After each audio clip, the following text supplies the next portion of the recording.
Hi, this is Emily Matthews, and if you're planning to sell your home, you might want to consider an underestimated time.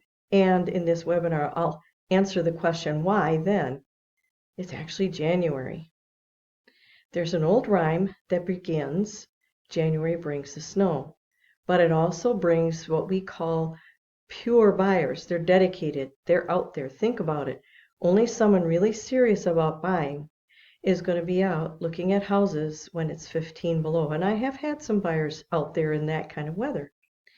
Statistics show that sales, which is closings, start to increase in March. There's actually quite a sharp uptick. Now, when were those houses listed? Back in January, maybe early February. This is because people start getting their tax returns back. They start thinking about looking at houses if they're planning to make a move. And in general, people reevaluate all their goals and their progress in the new year. So if the goals include a housing type of situation, well, that's when people will be thinking about it. Comparing January to spring, you want to consider your setting. If you have a lot of mud to the point where it's extreme in the spring, you might want to list your house before it thaws. On the other hand, if you have a lot of dangerous ice in the winter, you probably want to wait till that's gone so people aren't slipping and falling and hurting themselves. If you don't have the most brilliant landscaping, wintertime is a great time to list your house because everything's covered with snow. And even early spring, when it melts, people expect to see mud and dead brown grass. It's Wisconsin after all. You want to consider your timeline. If you have an ideal closing date, you've got to count backwards from that to when you want to list it. So first you want to calculate the average days on market. Your agent should be able to tell you what the average days on market is, and then add 45 days because that's a fair time to allow most lenders to get their loan processed. Of course, some lenders can do it faster, but you don't know what kind of lender the buyer's going to have.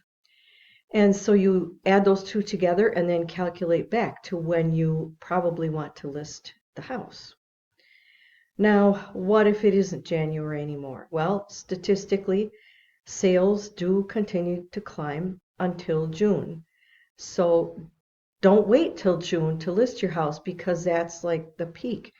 If you can't list in January, you might want to list in April and you'd still be closing in June.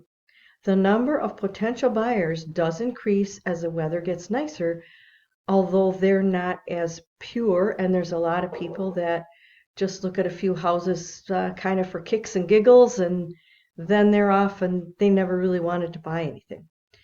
By October and November, usually in the sales cycle of the year, sales are decreasing, but we don't see that all the time. But all I ask is that when you do decide to sell your home, that you call and give me a chance to interview for the job, because the best way for me to demonstrate how I can help you is actually to help you.